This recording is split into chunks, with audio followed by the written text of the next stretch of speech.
Estamos en el tema de los contactos de oro, las conexiones de oro, y vamos a seguir con este impresionante tema, tocando lo que veníamos desde ayer, antier, hablando acerca de Eliseo.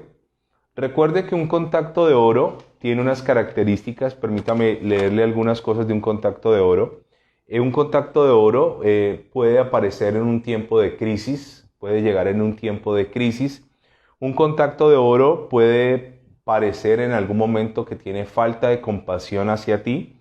Se ve como una persona a veces indolente hacia los problemas que enfrentas.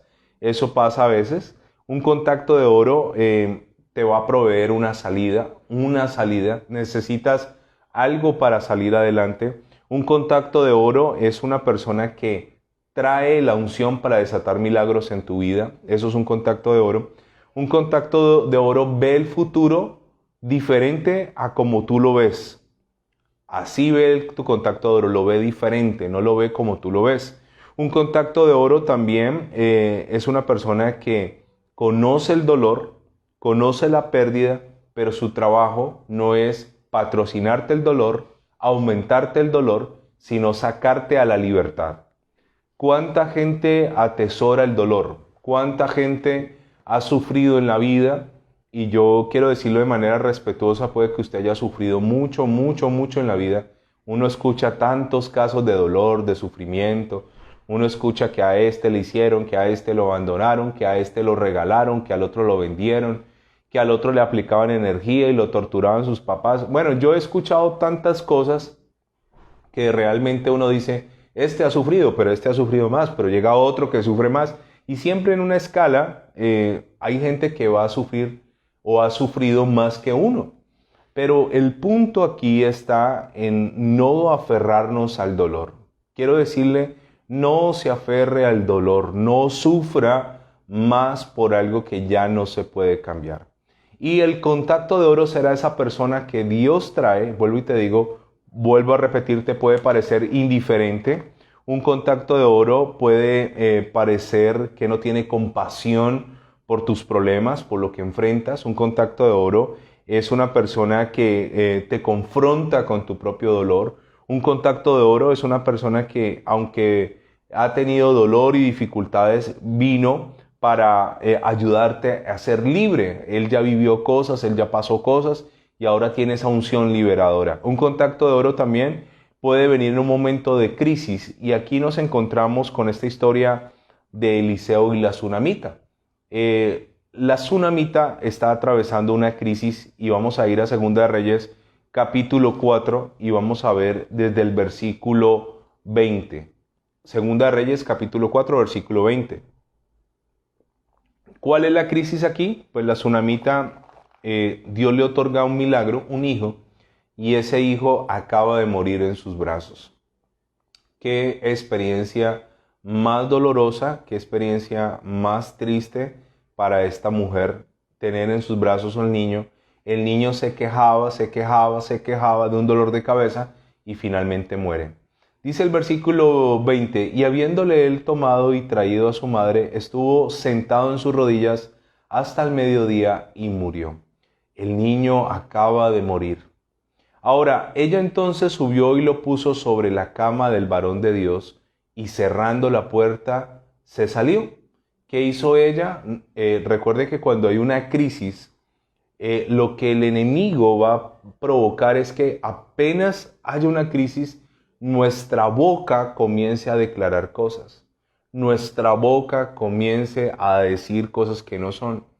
Creo yo que el mayor y más grande pecado en general del pueblo cristiano está en las palabras que salen de nuestra boca, las declaraciones, las cosas negativas que decimos. En un momento de crisis hay gente que estalla en vulgaridades, hay gente que estalla en maldiciones, hay gente que estalla en reclamos. En un momento de crisis, yo he tenido que ver a personas en un momento fuerte que se desbordan y se salen y dicen cosas, y quiero decirle que eso es precisamente lo que el enemigo busca que usted y yo hagamos en un tiempo de crisis. La palabra hermosa nos muestra cómo un hombre llamado Job, cuando le ocurre una crisis de unas dimensiones inimaginables, Job dice, bendito sea Dios, dice, Dios dio, Dios quitó, sea el nombre de Jehová bendito. O sea, él no maldice a Dios, él no peca con su boca, él no le reclama a Dios. Cientos y miles de cristianos reclamándole cosas a Dios en crisis, cuando eso lo único que hace es ahondar, agravar lo que ya está ocurriendo. Así que esta mujer va a tomar una decisión. Ella coloca a su hijo, que acaba de morir, y ella dice, ok, este niño murió, pero yo voy a ir a mi conexión de oro, voy a ir a mi contacto de oro, voy a ir a una persona que ha estado conmigo de parte de Dios, porque tal vez esa persona me puede ayudar. Les dije yo ayer que cuando alguien está enfermo, por ejemplo, no es bueno estarle contando a todo el mundo. No es bueno. De hecho, las redes sociales se prestan para todo. Yo tuve que ver en una oportunidad a una mujer muy famosa, cristiana, que le dio una enfermedad y esta mujer, pues de manera muy valiente, ella lo publica en redes sociales y me parece valiente y loable lo que estaba haciendo, pero el corazón de gente tan mala burlándose de ella y gente declarándole cosas y gente alegrándose por la desgracia de una pobre mujer que estaba pasando una crisis. Entonces no es bueno en medio de una enfermedad, en medio de un problema, contarle a otras personas. ¿Por qué? Porque esas otras personas comenzarán a declarar cosas, a declarar cosas, a declarar cosas. De hecho, yo esto lo aprendí del pastor Quique Escobar. Yo, cuando alguien tiene un sueño feo conmigo y me lo quiere contar, no se lo escucho. Le digo simplemente, cancele ese sueño, no lo declare, ni siquiera me lo cuente. No lo declare, no me interesa que usted a un sueño le dé poder con sus palabras. No me interesa. Si es muy feo, cancélelo y córtelo. Y le agradezco, pero no me lo cuente. Yo no escucho ese tipo de sueños. Yo no escucho mensajes que vengan de las tinieblas. Yo no permito que declaraciones ahonden o profundicen un problema ya fuerte de por sí. Recuerdo yo que una de las cosas más fuertes que hemos pasado como matrimonio, mi esposa y yo, en casi 22 años, fue cuando nosotros queríamos tener un hijo y no podíamos. Había una situación allí que yo ya les he contado en otras ocasiones. Mi esposa no podía quedar embarazada y entonces nosotros a absolutamente nadie le dijimos esto. Ella y yo llorábamos ante el Señor en secreto. Derramábamos nuestro corazón en secreto. No le fuimos a contar a nadie, ni a familiares, ni a nadie, para que la gente no estuviera diciendo cosas, y qué es esto, y qué es lo otro, y qué tal, y que no queríamos eso.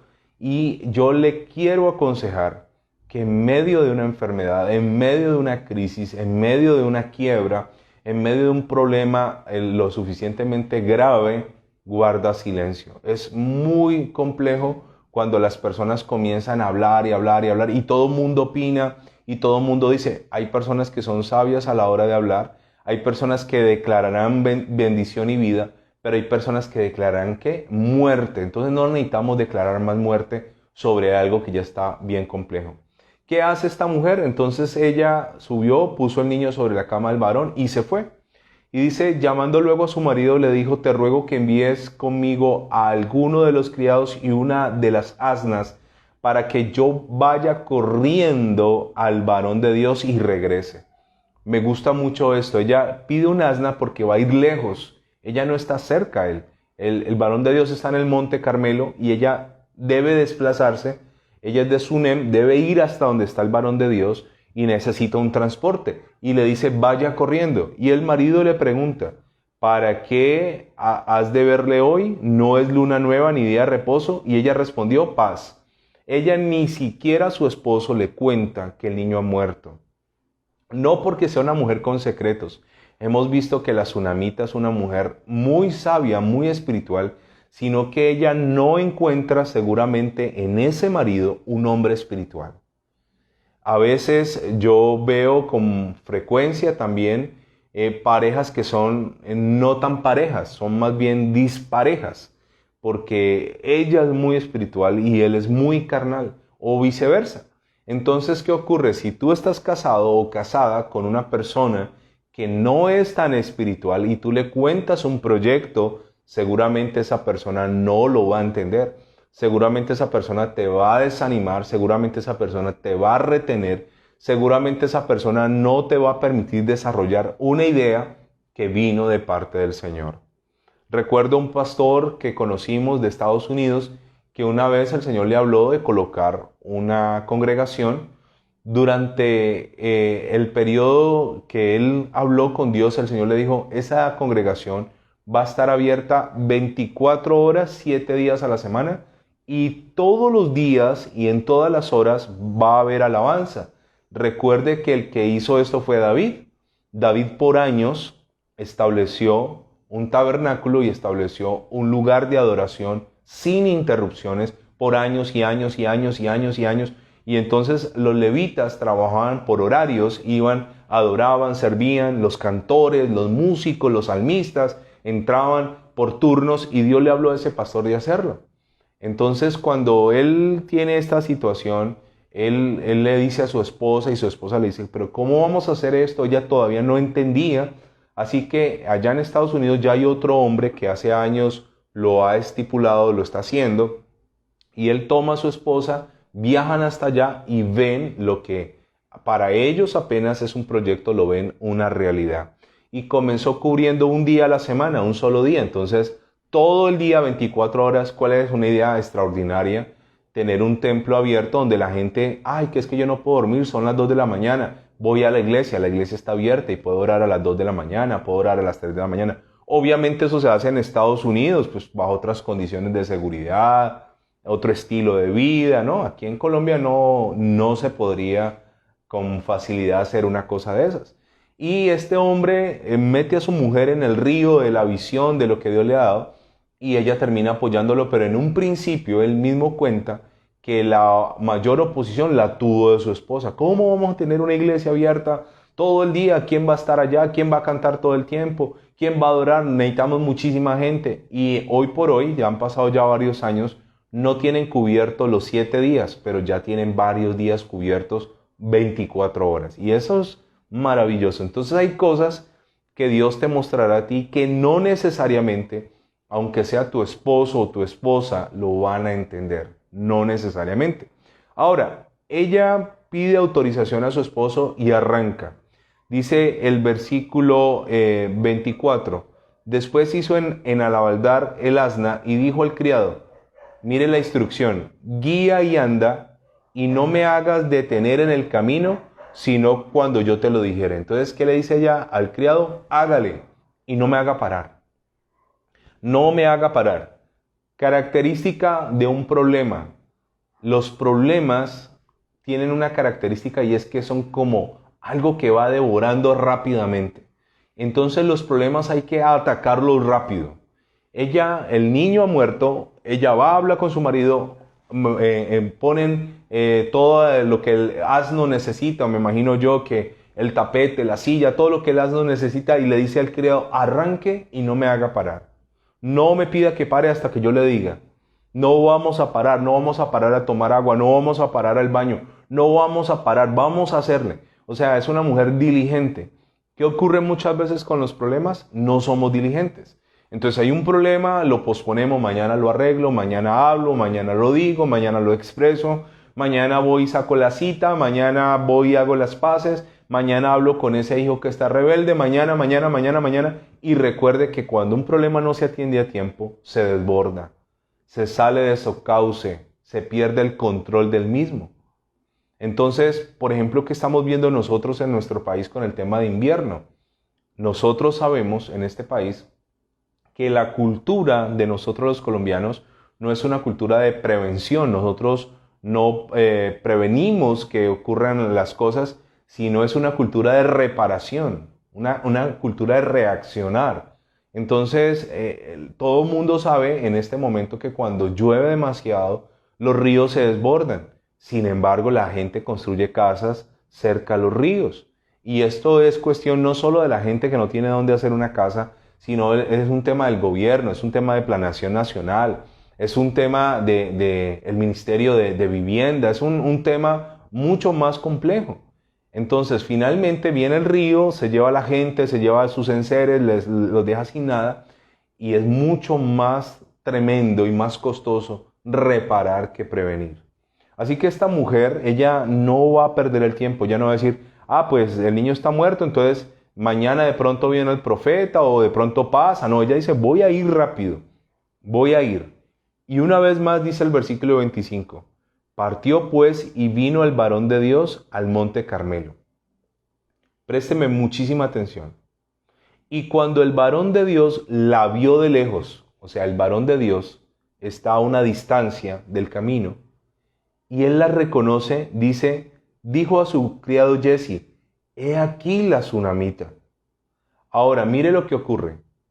Él ve venir a la tsunamita, él no sabe por qué viene ella, y él le va a pedir a su criado, a Jesse, que vaya y se encuentre con ella y le pregunte por qué ella viene apresuradamente a él.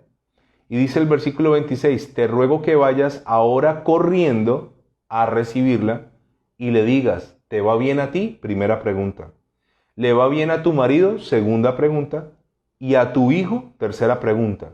O sea, hazle 3 preguntas. ¿Te va bien? ¿Estás bien? ¿Está bien tu marido? ¿Está bien tu hijo? 3 cosas importantes. Y dice, él sale y dice, y ella le dijo, bien. O sea, ella viene dispuesta a no contarle a nadie que su hijo ha muerto. Escúcheme. No le cuentes a nadie tus desgracias. No se las cuentes. No es una cuestión de orgullo. Es una cuestión de sabiduría. ¿A quién yo sí le puedo contar mis situaciones difíciles? Al varón de Dios. A ese sí le puedo contar.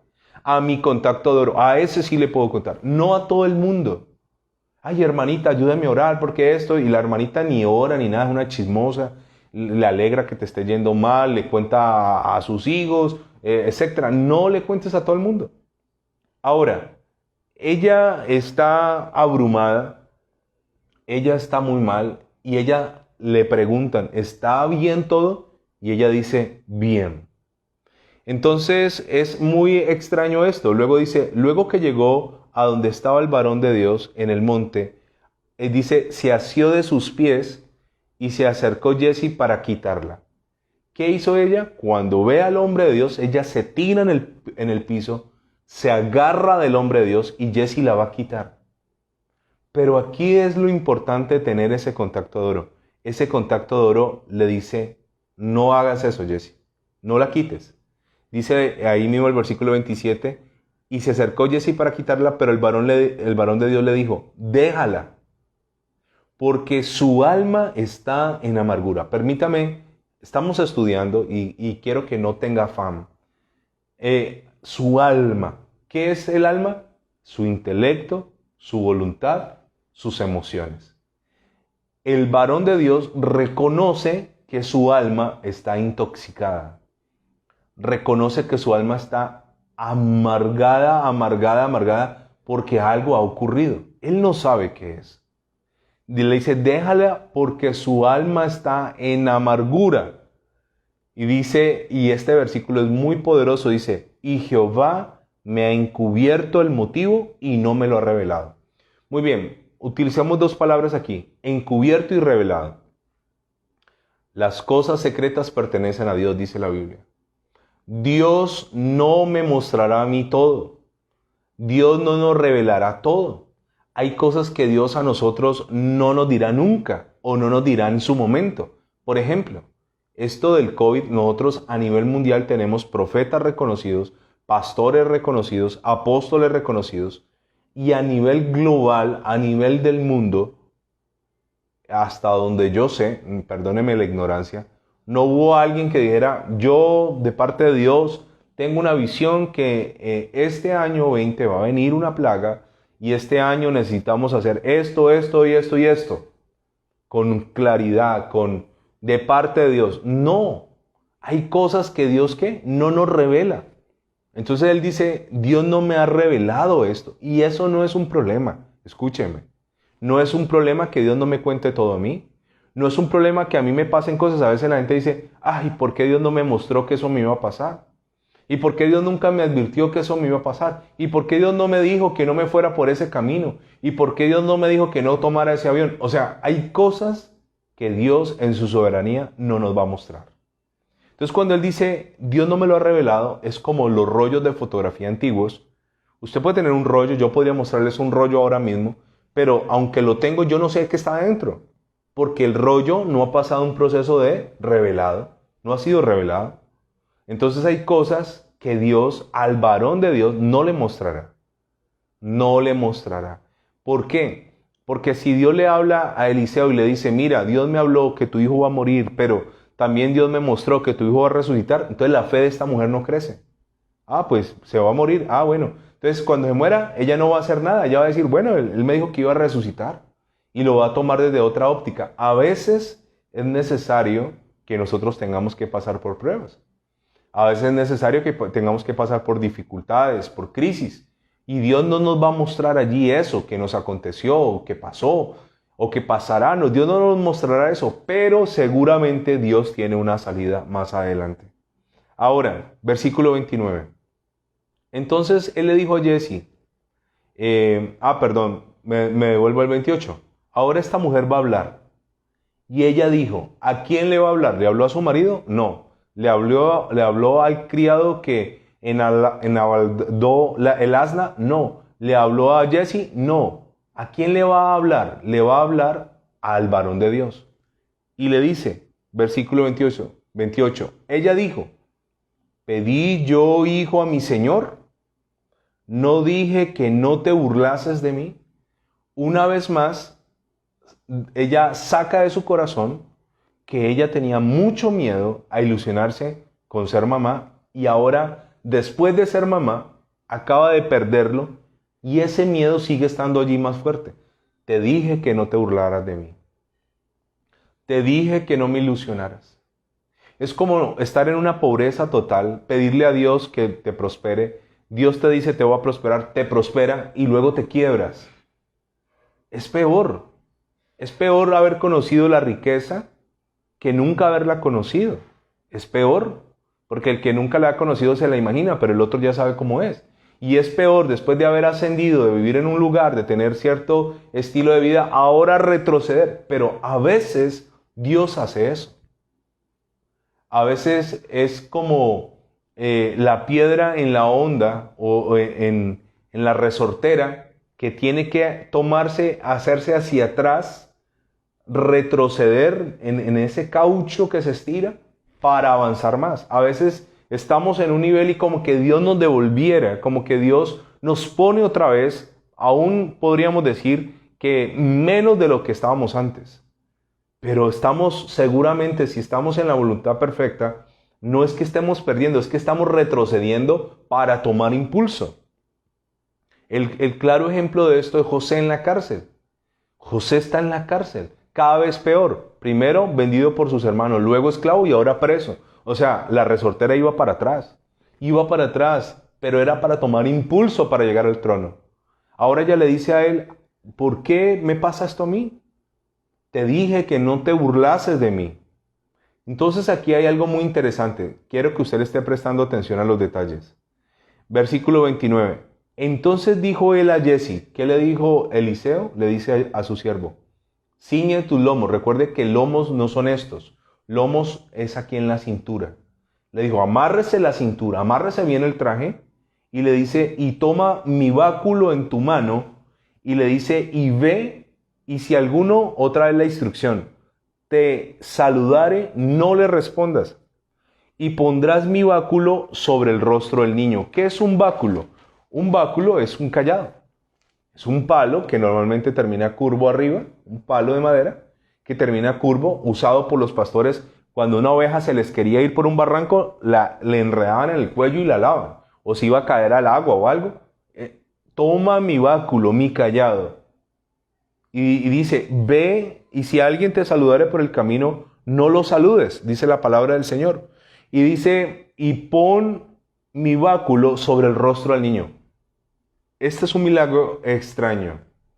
Eliseo le pide a Jesse que vaya por delante. Ve por delante. Yo ya voy, pero me voy a demorar más que tú. Tú estás más joven, tú estás más ágil. Ve por delante, coloca el báculo en el rostro del niño. Ve.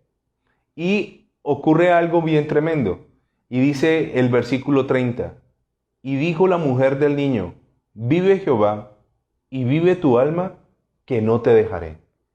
Qué tremenda mujer la tsunamita. Guardó silencio en la desgracia, guardó silencio en la tragedia, no peleó con Dios. Cuando llega ante el varón de Dios, obviamente le cuenta.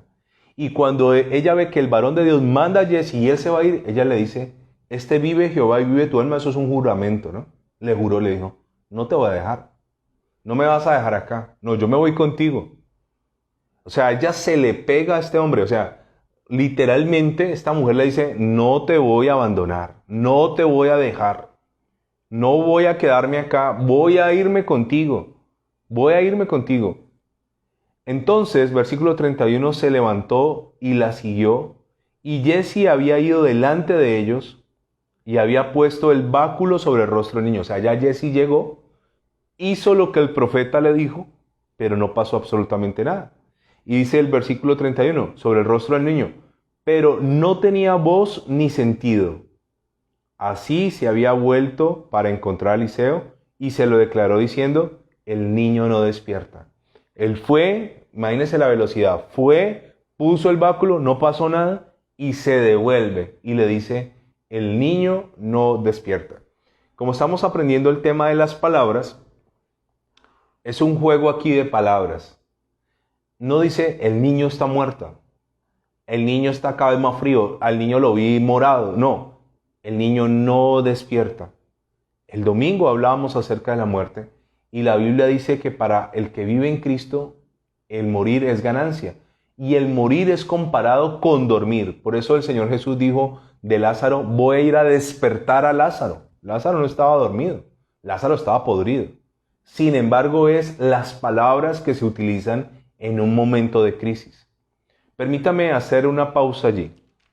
Ya hemos visto que los problemas no se le cuentan a todo el mundo. No se le dicen a todo el mundo. No se desahoga con todo el mundo. Ahora, Eliseo va personalmente, pero va a otro ritmo. Escúcheme. Entonces entendamos cómo funciona el milagro. Vino el criado del varón de Dios, el siervo. No pasa nada. A veces nosotros oramos por algo, pedimos y Dios envía a alguien y ora y aparentemente no pasa nada. Si Eliseo mandó al otro con el báculo era porque Eliseo consideraba que poniéndole el báculo de pronto el niño iba a resucitar. Eliseo estaba acostumbrado a milagros raros. ¿Recuerda el día que se cayó un hacha en un río, que era un hacha prestada y que estos muchachos eran hijos de profetas? ¿Qué hizo Eliseo? Traigan un palo y el hacha flota. O sea, Eliseo tenía un concepto de milagros como raros, extraños, fuera de lo convencional. Así que él dijo, póngale el báculo. Yo creo que el báculo, al ponérselo, algo va a ocurrir y no pasa nada. Es allí donde uno se encuentra en una situación donde uno dice, ya oraron y no ocurrió. Y en la mente comienza una batalla impresionante que comienza a decirte, no va a ocurrir. Si ya no pasó, con el báculo no va a pasar nada, no va a pasar nada, no va a pasar nada, no va a ocurrir nada. Ahora, ¿qué ocurre acá? Versículo 32. Y venido Eliseo a la casa, he aquí que el niño, la Biblia me dice, estaba muerto, tendido sobre su cama. La Biblia me aclara que en realidad estaba muerto para que no existan suspicacias que es que estaba dormido. En realidad estaba muerto, pero el lenguaje que se utiliza aquí es otro. Versículo 33. Entrando él entonces, ¿quién entró? Eliseo, cerró la puerta tras ambos y oró a Jehová. Permítame desarrollarle este versículo con un poco más de profundidad. Él llega hasta la casa, listo, perfecto. Dice que él cierra la puerta y deja por fuera a Jesse y a la mamá, a la tsunamita. los deja por fuera y dice, y oró a Jehová. ¿Por qué deja por fuera a estos dos? Vuelvo a lo mismo. Hay cosas que no van a ocurrir cuando hay una oposición espiritual. Escúcheme. Hay cosas que se arruinan cuando yo le cuento a gente incrédula, cuando yo le cuento a gente temerosa, cuando yo le cuento a gente que no confía en Dios. Obviamente la tsunamita es la mamá del niño, pero recuerde esto, cuando varios años atrás, el profeta le dijo, ¿tendrás un hijo? Ella no creyó. Seguramente en este momento, aunque es la mamá y aunque le está doliendo y aunque está llorando, ella no estaba en este momento con fe. Así que él la deja por fuera, escúcheme. A veces como cristianos nos da miedo como orar solos. Entonces, vengan, tomémonos todos de las manos, 10, 15 personas alrededor de un enfermo y de esos 15, 2 tienen fe. El resto están escuchando, se están riendo de lo que uno está diciendo, o están con el ojo abierto, o están diciendo aquí no va a pasar nada. Nos encargamos nosotros mismos de generarle a la situación una adversidad mayor, una oposición mayor. Dice, entrando él entonces cerró la puerta tras ambos y oró a Jehová. Permítame hacer allí otra comparación, porque esto mismo hizo el Señor Jesús. Marcos capítulo 5, acompáñenme por favor. Marcos capítulo 5, es el milagro de la hija de Jairo, en el versículo 21. Resulta que vienen y le dicen que una muchacha está muy mal y que necesitan que el Señor vaya a orar por ella. Marcos 5:21. Pasando otra vez Jesús en una barca a la otra orilla, se reunió alrededor de él una gran multitud y él estaba junto al mar y vino uno de los principales de la sinagoga, era un tipo importante de la sinagoga llamado Jairo, dice la Biblia. Y luego que lo vio, se postró a sus pies, versículo 23, y le rogaba mucho, diciendo, mi hija está como agonizando. ¿Cómo estaba la muchacha? Agonizando. Ven y pon las manos sobre ella para que sea salva y vivirá. ¿Cuál es la problemática? La muchacha, ¿cómo está? Agonizando. No sabemos la causa, está muriendo. Jairo llega desesperado como cualquier padre que ama a una hija, le ruega, le dice, Señor, ven, pon las manos sobre ella y será salva y vivirá. Y dice el versículo 24, fue pues con él y le seguía una gran multitud y le apretaban. Entonces escúcheme, Jairo tiene un problema, su hija está esperando un milagro, pero se atraviesa la mujer del flujo de sangre. El Señor Jesús le dice a Jairo, vamos, y arrancan, pero es en este mismo capítulo donde la mujer del flujo de sangre se mete por entre la multitud y le toma el manto y es sana. Y el Señor se detiene, dice quién me tocó, etcétera. O sea, hay una distracción, si se puede decir así, al milagro que Jairo estaba esperando. Una persona que está agonizando y la ambulancia no llega. Y la persona cada vez peor, no llega. El Señor no llegaba, la hija estaba agonizando. Son minutos decisivos. El Señor iba rápido, pero se detiene. Tiene una conversación con la mujer del flujo. Le dice que la fuente de su azote se ha secado, etcétera. Le dice que tu fe te ha hecho salva, etcétera. Tiene una conversación. Yo me imagino a Jairo acá, pero ¿qué le pasa al Señor? Mi hija lo espera y él allí hablando. Si lo vemos a la luz de la palabra, es lo mismo que pasó cuando Lázaro estaba mal, lo mandan a llamar al Señor y el Señor no va. Pero ¿por qué la Biblia me muestra esto a mí? Para enseñarme que aun cuando humanamente ya no haya nada que hacer, si Dios lo quiere hacer, lo hará.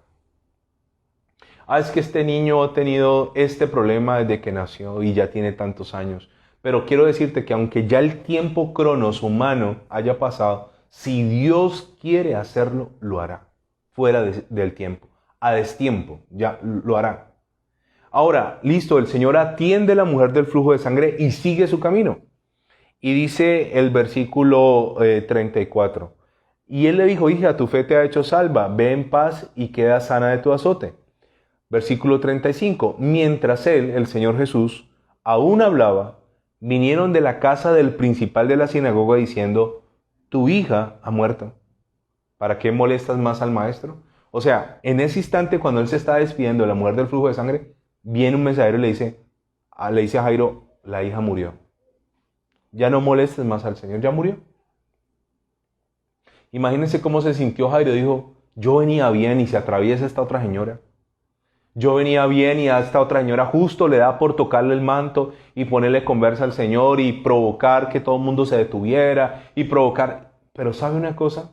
Dios tiene el control, aun cuando parece que no.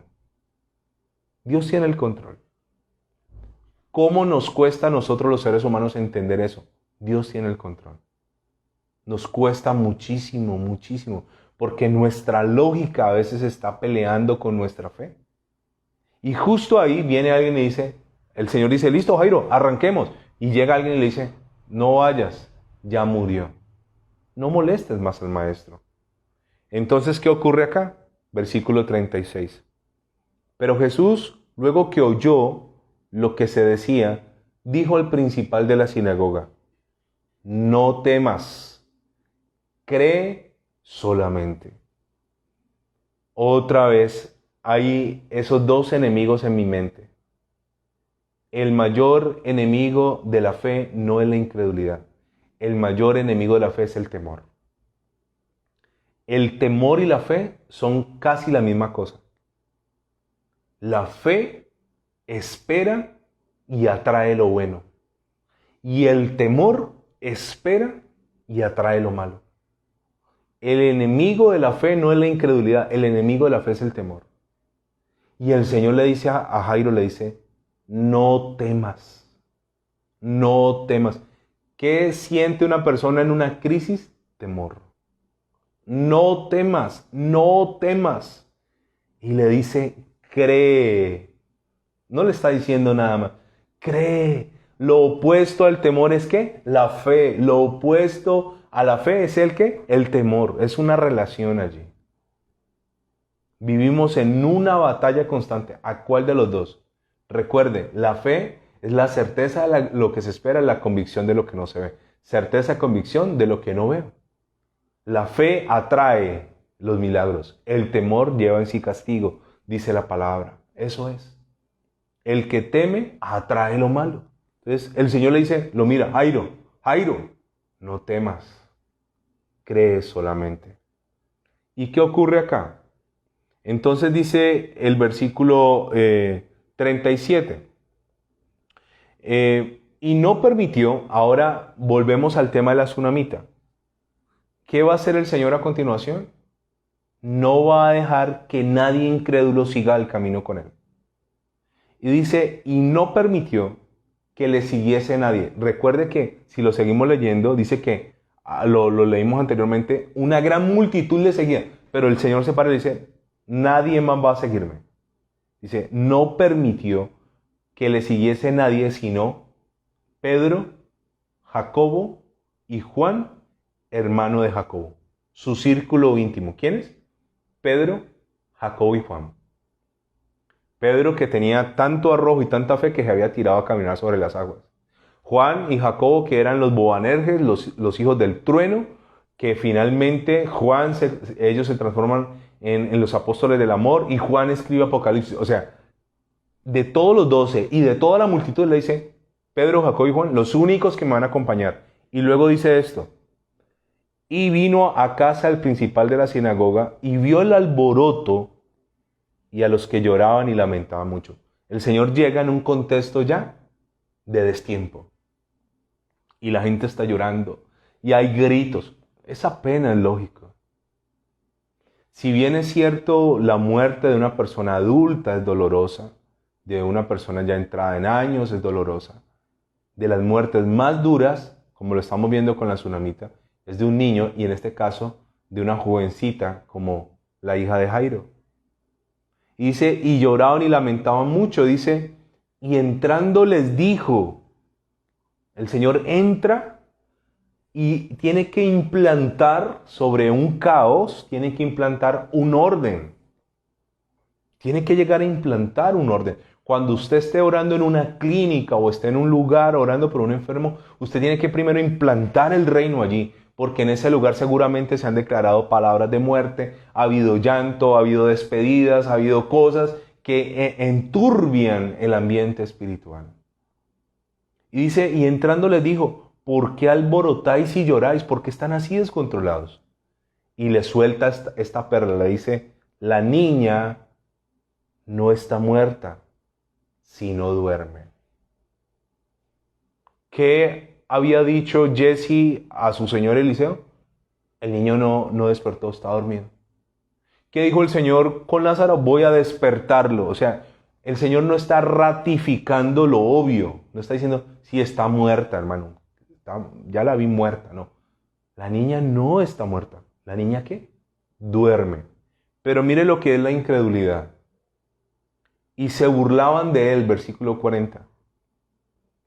Mas él, que es lo que uno debe hacer, echando fuera a todos, tomó al padre y a la madre de la niña y a los que estaban con él, Pedro, Jacobo y Juan, y entró donde estaba la niña. El Señor ya le ha dicho a Jairo, no temas y cree.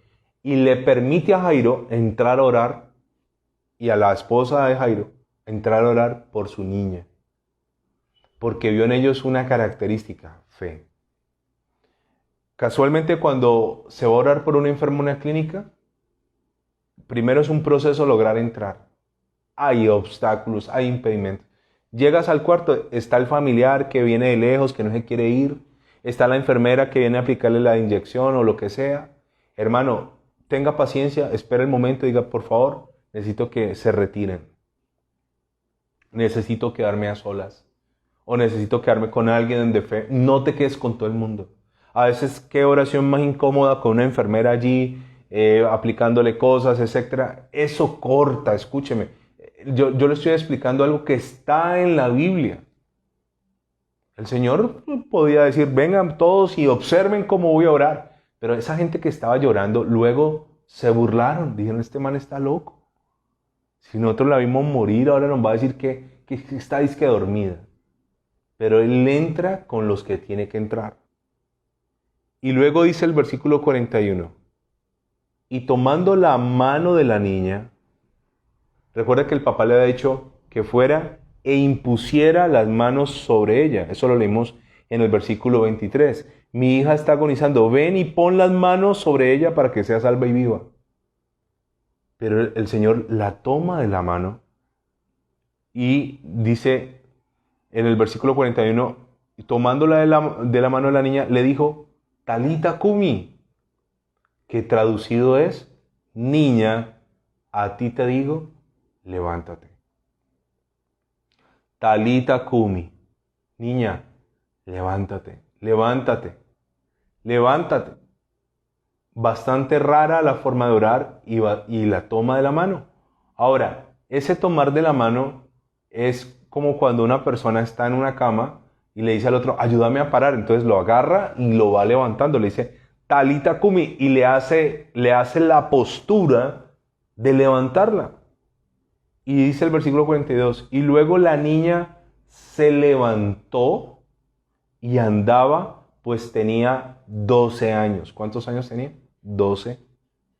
Y dice, y se espantaron grandemente. O sea, todos se espantaron al ver semejante milagro. Porque así son las cosas del Señor. Mañana, si Dios lo permite, vemos la resurrección del hijo de la tsunamita, bastante rara también, extraña, y vamos a ver eso, es un milagro progresivo. En varios intentos se logra finalmente el objetivo.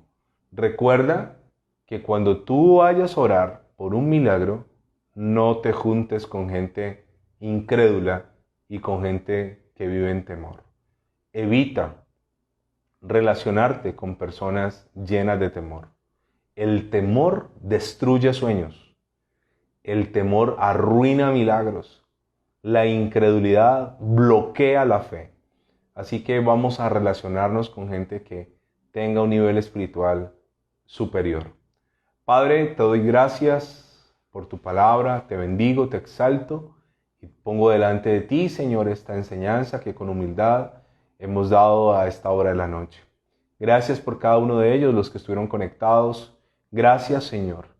Gracias porque aunque hay cosas en mi vida que están ya pasadas de tiempo, tú puedes hacerlo, Señor. Tú puedes hacerlo. Tú puedes sorprendernos. ¿Por qué no? Tú tienes el poder y para eso eres Dios. Así que gracias porque tu poder se perfecciona en mi debilidad. Gracias, Señor, porque en la Biblia encuentro cantidad de testimonios de gente que pudo tener un hijo en su vejez, mujeres estériles que pudieron quedar embarazadas, niños que resucitaron, hombres con enfermedades terminales siendo sanados, gente postrada paralítica a caminar. ¿Por qué no creer, Señor? Ayúdame a creer, ayúdame a no temer y ayúdame a esperar de ti siempre lo mejor. A ti damos gloria y honra por los siglos de los siglos. Amén y amén.